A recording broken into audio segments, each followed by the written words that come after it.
Just your wife gone this week? Yeah. Oh, I don't know why. I just assumed you would be gone as well. I'm not trying to get rid of you.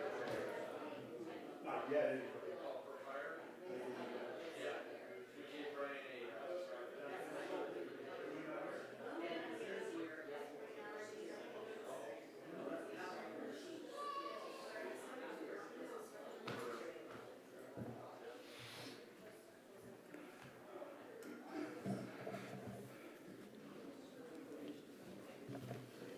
All right. We'll try and get started going on here. Donut sign-up sheet and men's prayer sign-up sheet are being passed around yet again. And if you would, if they end up with you when we're done, if you would just set them on Kelly's desk or my desk, and we will get back to them. We're going to start this morning in Genesis chapter 17. It is good to have you here. Beautiful spring day in Nebraska. I've already received a text from another pastor in the area asking what we were doing about services. So, love this kind of weather.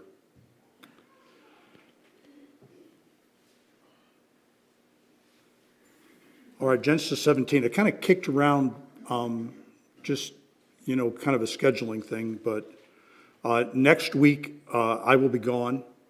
I think I mentioned that. Dr. Dan Brown from Faith Baptist Bible College will be here. He'll be taking all of the services. He has done that in the past and has proven to be very helpful and very much appreciated. Dave Wormley and I are making a whirlwind trip to Nairobi. And so we are leaving Saturday. We'll be back Thursday night. That's the hope. That's our plan. We don't know what the...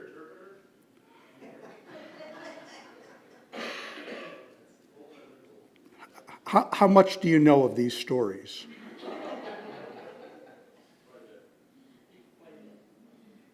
Was that you, Bruce, that asked about that? Oh, no, sir. Oh, that was Skip that asked about the intern. So you know all about Wormlish, I'm assuming. So yeah, Dave is both my bodyguard and my interpreter for the trip. So, because what could be possibly be more invigorating than a few days in Nairobi with one Wormley than two Wormleys in Nairobi for several days. So anyway, so that's the 22nd to 29th.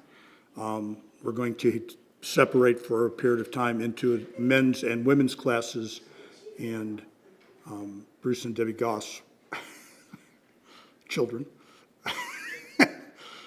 Bruce and Debbie Goss Brother Bruce will be taking the men's class, which will be meeting here in the auditorium.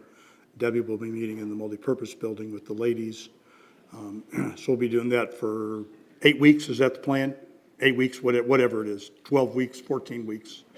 Question on that, is the men's class only just for men, or, because like my mother wants to just kind of sit. That's good. Seriously, I really think concerning subject matter, I'm not saying that Debbie would be comfortable having men in her class, but concerning subject matter, I know for Debbie there's, right, and for Bruce, there's nothing gender.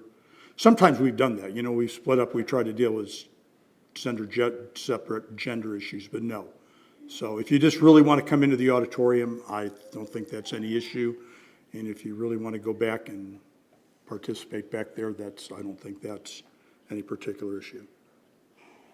So all of that to say that I have 1 week left in doing Sunday school for the next couple of months.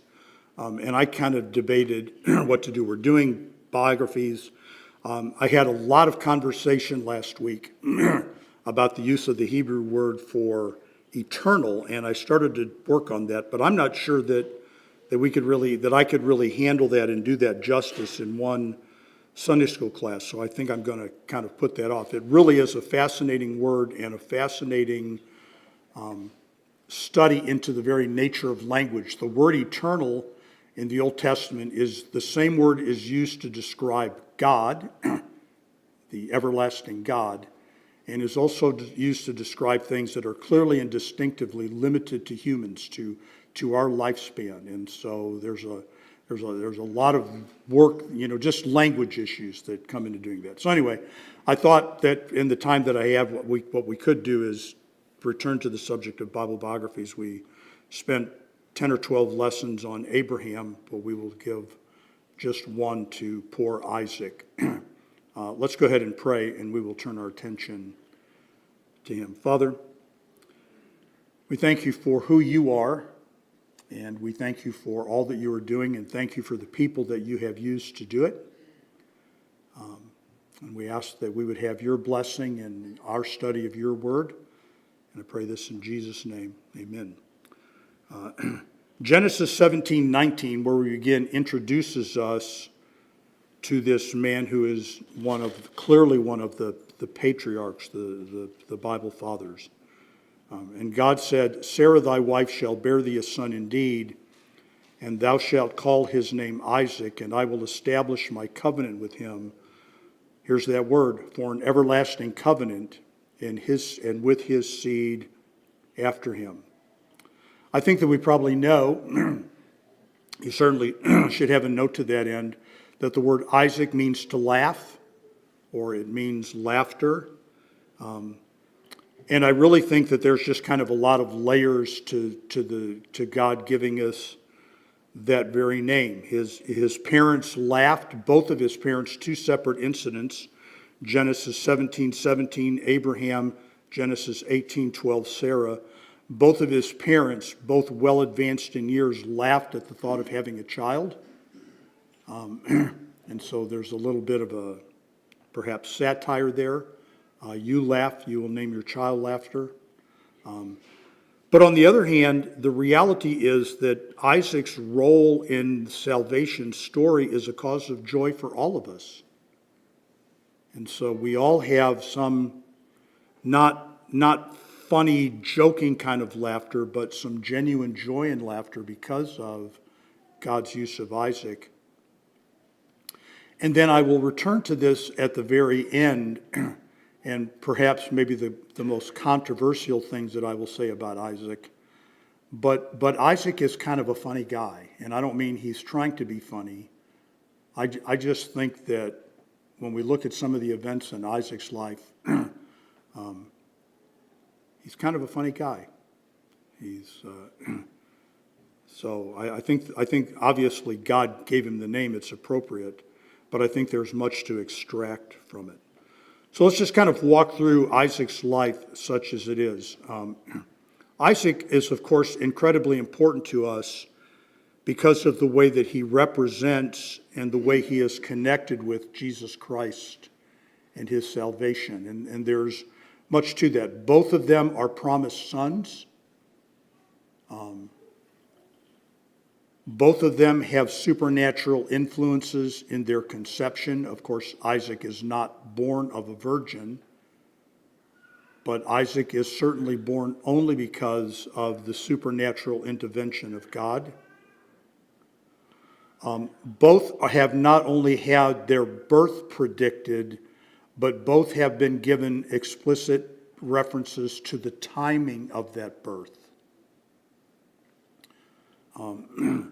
Genesis 18:10 through 14 is the prediction of when Isaac will come into the world. About this season next year, you'll have the son. And of course, there are numerous references to the arrival of the birth of Christ, which is why his arrival in the gospel stories really doesn't take anybody by surprise, but all are anticipating it. The scriptures have predicted that the Messiah would come. Both sons are offered in sacrifice. And Isaac, of course, is, and I mentioned this when we dealt with the Genesis 22 with reference to Abraham's role. We have to be very careful not to put too much weight on Isaac's role in that sacrifice, because he needed a sacrifice on his own behalf. But Notice the way that it is described. Turn, if you would, to Hebrews chapter 11. We'll come back to the book of Genesis. But it is unmistakable the way the author in Hebrews understands Isaac to be connected to Christ.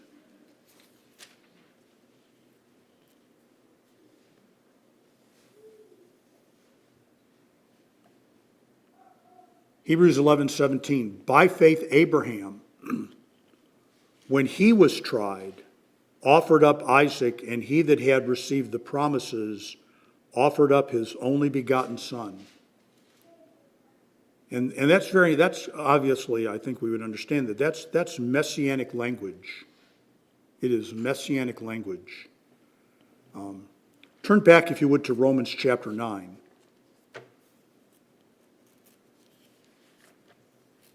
We're just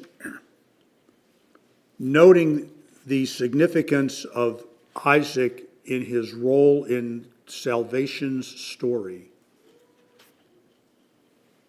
Abraham, of course, is the paradigm of faith, and the Abrahamic covenant comes to him, and it is then transmitted. Genesis 17:19 to Isaac, and ultimately to Jacob. Romans chapter 9. And let's just look at verse number 7. The New Testament is very clear that Isaac foreshadows Christ. He is not Christ, but he is representative of Christ. Romans 9:7. Neither, because they are the seed of Abraham, are they all children, but in Isaac shall thy seed be called.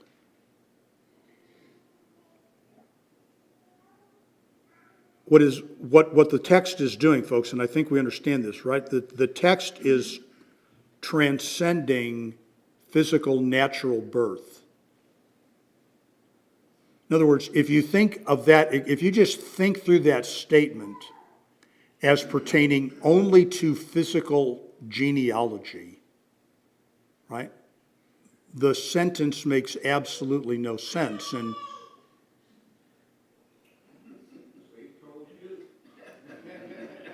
I have been corrected yet again. Now, I mean, seriously, let me hasten to add, folks, the fact that we can make sense of a text does not bind the text. But, right, neither because they are the seed of Abraham are they all children, but in Isaac shall thy seed be called. They are not all largents because grandpa is a largent. They are largents only because their father is a largent. What? If all the text is doing is making a point about physical descent, the text means nothing. But God is using it in that passage, and in the early part of Romans chapter 9, a clear distinction is being made between those who are ethnically Israelites and those who are the children of the promise. Right? And God goes to great length. He's already done this in Romans chapter 4 and 5, and making the point that the promise extends to all who believe, not simply to all who are Jews. And that not all who are Jews, that's really what's being argued here, right? To be an ethnic Israelite is no guarantee of salvation in and of itself. When I was newly saved, and for many years in my Christianity, I simply assumed that all ethnic Jews died and went to heaven because they were covenant people. But neither the Old Testament or the New Testament makes provision for that. Those folks had to believe God in their own right, and their covenant standing by itself did not guarantee them entrance into the kingdom. Right? So if you go back to verse number 6 of Romans 9, not as though the word of God hath taken none effect or has kind of fallen off the table, so to speak, and landed on the ground, for they are not all Israel which are of Israel. Again, not double speak, but precise theological reasoning. They are not all true Israel because they are physical Israel, neither because they are the seed of Abraham physically are they all children, but in Isaac shall thy seed be called. Galatians chapter 4, if you would turn there.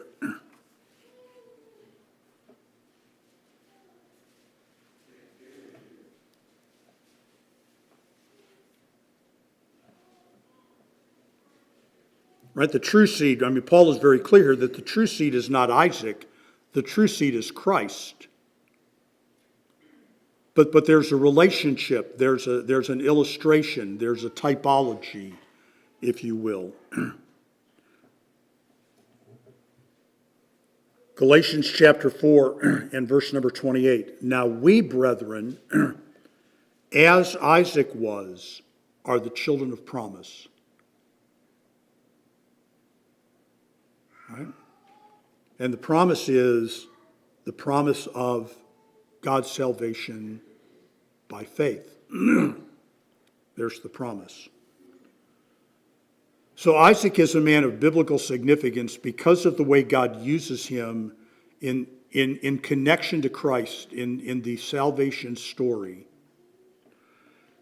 Secondly, Isaac is important to us for the testimony of his own faith.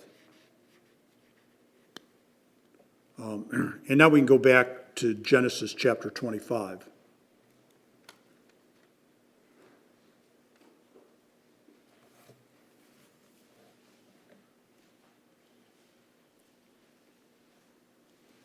Of the three patriarchs, Abraham, Isaac, and Jacob, there is no doubt that Isaac is the most muted of the three. Warren Wiersbe, if you're familiar with Warren Wiersbe's commentaries, Warren Wiersbe is a man always given to kindness and graciousness. He is not a harsh man by any stretch of the imagination, and nothing that I have ever read that he has written describes Isaac as the mediocre son of a great man and the mediocre father of a great son. That's kind of ouch.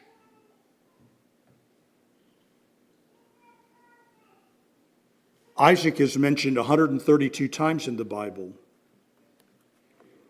105 of them are found in this expression, Abraham, Isaac, and Jacob. I am the God of Abraham, Isaac, and Jacob. And so, right, you can preach it right, we took, I think, 12 Sundays and talked about Abraham. A couple of years ago, I took a number of Sundays and Sunday mornings and we worked through Jacob's narrative. But there's just not much about Isaac. His life is not given over to all of that attention. And yet what is given to us is a clear testimony to the man's own faith. And that's the point that I'm trying to make, that Isaac is an example to us. He is important to us because he is representative of the salvation story. There's a sense in which we are all Isaacs. We who have received the promise are all like Isaac. We're children of the promise. And here's, it's noisy baby day today. And yet we don't want to dismiss this, that the man is a man of faith in his own right. And we want to take note of that and commend that. So Genesis chapter 25 and 26 are the two chapters that are most given to the details of Isaac living out his life.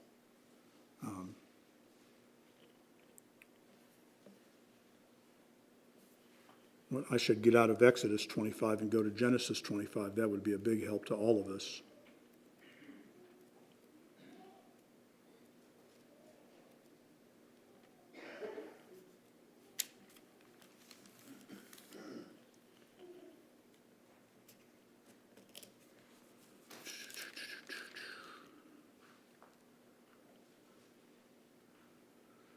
Genesis chapter 25 and verse number 11. And it came to pass after the death of Abraham that God blessed his son Isaac, and Isaac dwelt by the well Lahai Roi. All right, so here is, I would argue, God's validation of Isaac's faith. Again, the Bible is very clear that the covenant promise is not given to Ishmael, a legitimate son of Abraham, but that is given only to the son whose entire existence is credited to God's intervention, miraculous intervention. And then after that, in Genesis chapter 5, as you're looking at the story, right, the attention then turns back to Ishmael, a significant character in his own right, but not in the role of being a believer. Right? Ishmael is never presented as being a genuine believer. In any case, Genesis chapter 25 and verse number 21. And Isaac entreated the Lord for his wife because she was barren. And the Lord was entreated of him, and Rebekah his wife conceived. God validates Isaac as the legitimate son of promise. When Isaac is up against difficult circumstances, he does what believing people are supposed to do, go to the Lord for help. And the Lord graciously intervened there. And of course, we're going to have then one of the next great dramatic stories of the Bible, Jacob and Esau. Genesis chapter 26, verses 2 through 5. And the Lord appeared unto him and said, Go not down into Egypt, dwell in the land which I will tell thee of.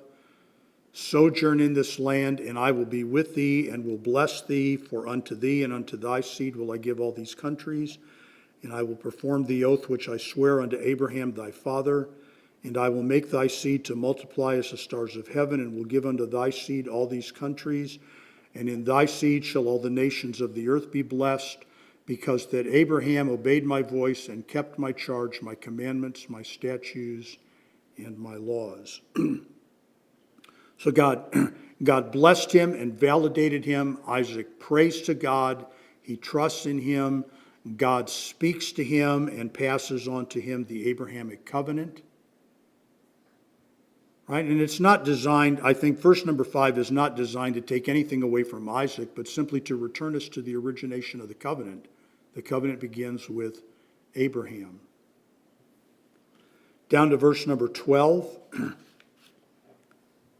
Then Isaac sowed in that land and received in the same year an hundredfold, and the Lord blessed him. And the man waxed great and grew until he became very great, for he had possession of flocks and possession of herds and great store of servants, and the Philistines envied him. He enjoyed God's material provision. And remember, folks, when we're in the Old Testament, this is an ongoing challenge for us. But in the Old Testament, material provision was very much seen as an indication of God's favor. It is used by God himself. God's promises are that obedience and fidelity will bring material blessings. Now, of course, today we have those who really abuse that, the prosperity preachers. Right? The New Testament does alter the dynamic considerably. But I mean, let's be realistic. I think that probably most of us, by default, are automatically inclined to think that Christians with more stuff are people with more blessing. That is not, by the way, biblically true in the New Testament. But there is no escaping the Old Testament connection that it worked like that.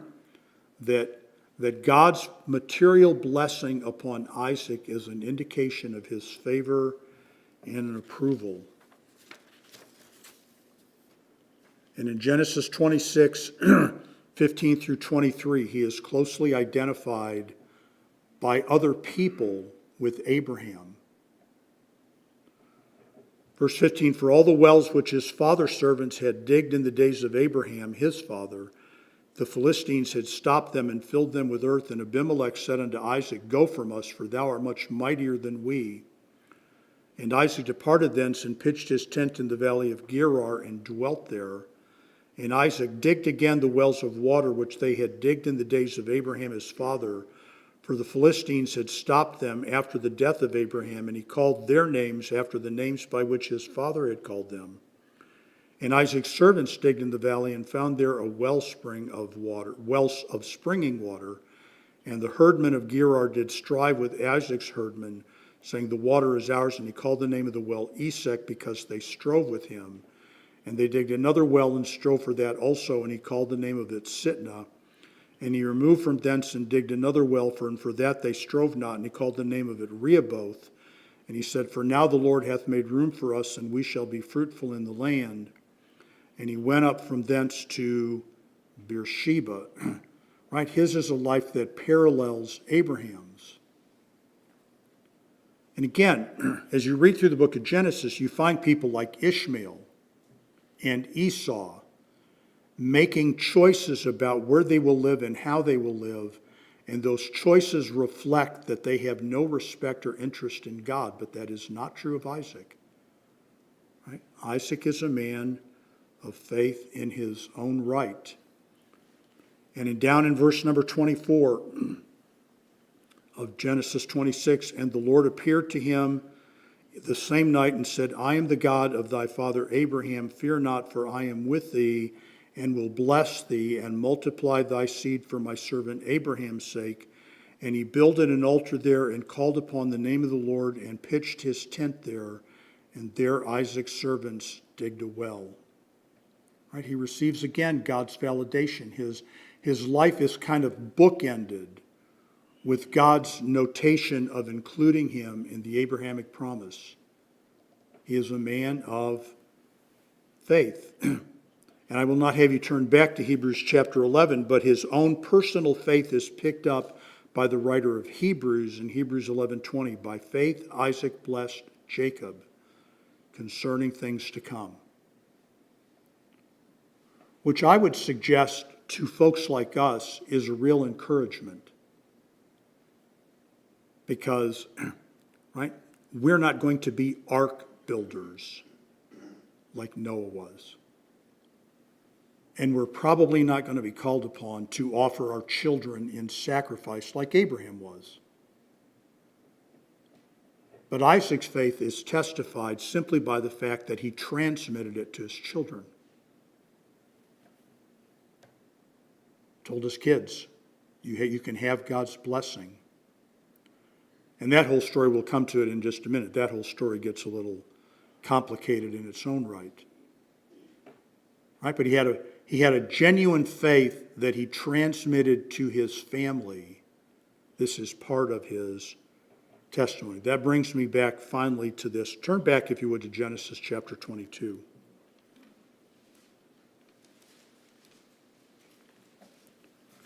Isaac is important to us because of his connection with Christ in the plan of the Abrahamic covenant to deliver us through faith, not through ethnicity and genealogy.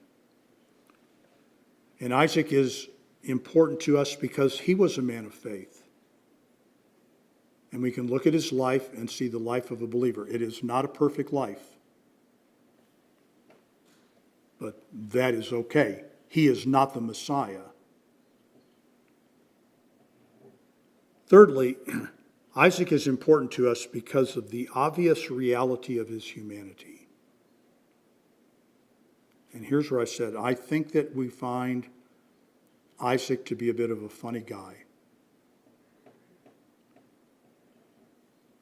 Isaac comes across, and of course, I'm now giving you my spin on biblical events.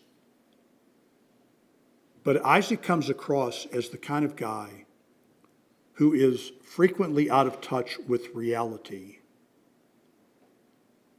who is kind of a half a step behind or a little bit out of sync with what is going on. For instance, Genesis chapter 22. And verse number 1, it came to pass after these things that God did test Abraham, and said unto him, Abraham, and he said, Behold, here I am.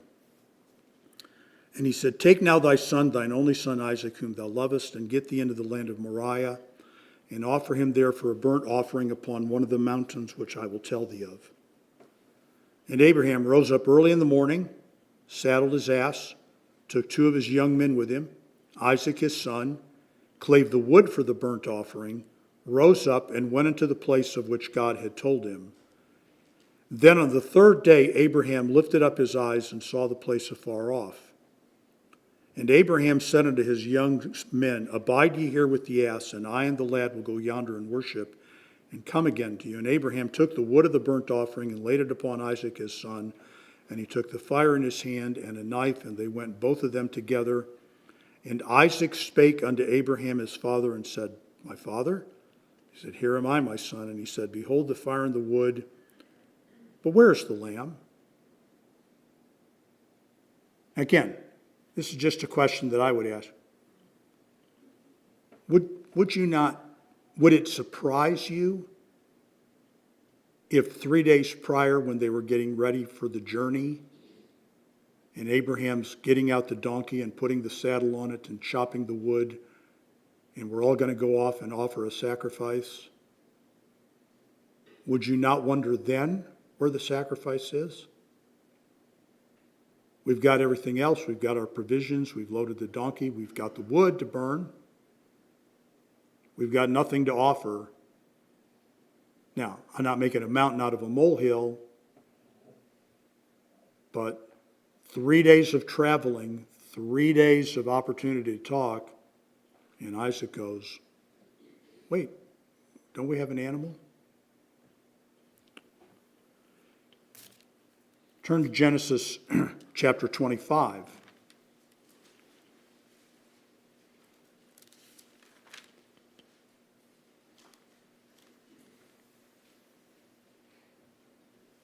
Right? Isaac and Sarah, who are, by the way, one of the great love stories of the Old Testament. Truly. Have no children. Isaac prays. 40 years old, twins are born. Genesis 25:27. And the boys grew, and Esau was a cunning hunter, a very skilled hunter is the idea, a man of the field, and Jacob was a plain man dwelling in tents. And Isaac loved Esau because he did eat of his venison, but Rebekah loved Jacob. Now, if there's any question, right, and there could be many questions, because you could easily go back to the Genesis 22 story and go, Largent, you're really stretching it. But there's no stretch in this text, folks. Isaac doted on the wrong son for the wrong reason. That is an inescapable reality of the text. His favorite son was Esau because Esau provided him food. I mean, that doesn't really fit clear-headed theological reasoning anywhere. Look, right? We should love all of our children equally. I understand that. I understand probably deep down in our hidden recesses, we probably don't all love all of our children equally. Some children we identify with more closely than others. I'm not a psychologist, and I'm not trying to get into that road, into that territory. But not all children get treated equally. Right? But the text is very clear here that Isaac's attention and devotion to Esau is, I think, a little misdirected.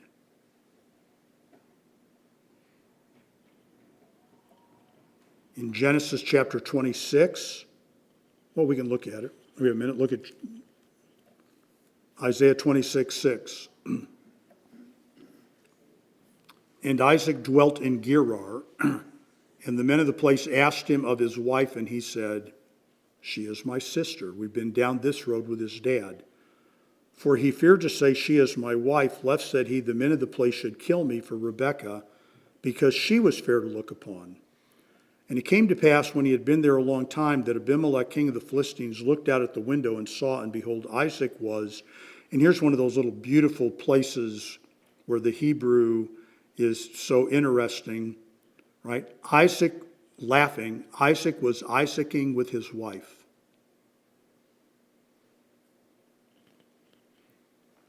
And Abimelech called Isaac and said, behold, of a surety she is thy wife. How saidst thou, she is my sister? And he said unto him, because I said, lest I die for her.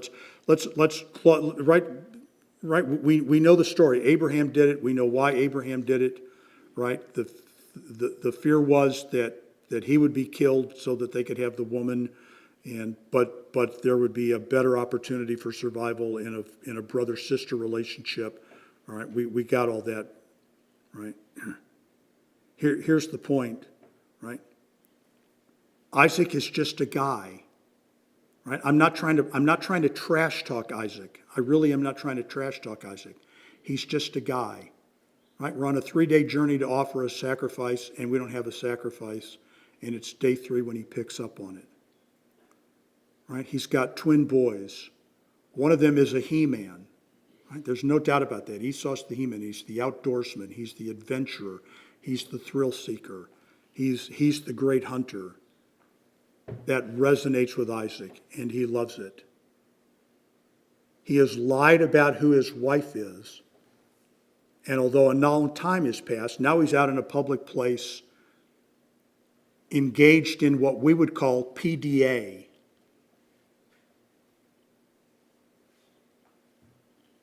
And it didn't seem to cross his mind to go, we probably shouldn't do this in public. Everybody thinks that we're brother and sister. He's just a guy. There's things going on around him that he doesn't grasp. In Genesis chapter number 27, he is deceived by both his wife and his son. He just is. He is deceived by his wife and his son. And of course, the whole thing has all the makings of a movie, right? We've got the indoor child wearing an animal skin so that he can smell like an outdoor child and feel like one. And Isaac is old and probably has cataracts and can't see, and all of this intrigue and drama. He is taken advantage of. And again, none of this, folks, I say none of this to try and make fun of Isaac, but just to point out, right, that for his faith and all of his significance in the narrative of our salvation, he's just a normal human being. Right? He's just a guy. And there are a billion things going on in the world, and he doesn't see them all clearly. And there are thousands of things happening, and he doesn't grasp them all clearly. He's just a guy. Right? We can kind of laugh at that, because how many times have we been Isaac? We have thought of something. We have thought that we were on top of things. We thought we had the situation firmly in control. We thought the decision we made was the right and best decision. And then we get down the road. I could not begin to tell you how many times in my life I have thought, if I could wind that clock back a little, I would have done many things differently. But we don't all get to live like that. Isaac didn't, and we don't. Okay, I'm going to stop there unless you have something to add or question to ask about Isaac. Great guy. Appreciate him very much. Not trying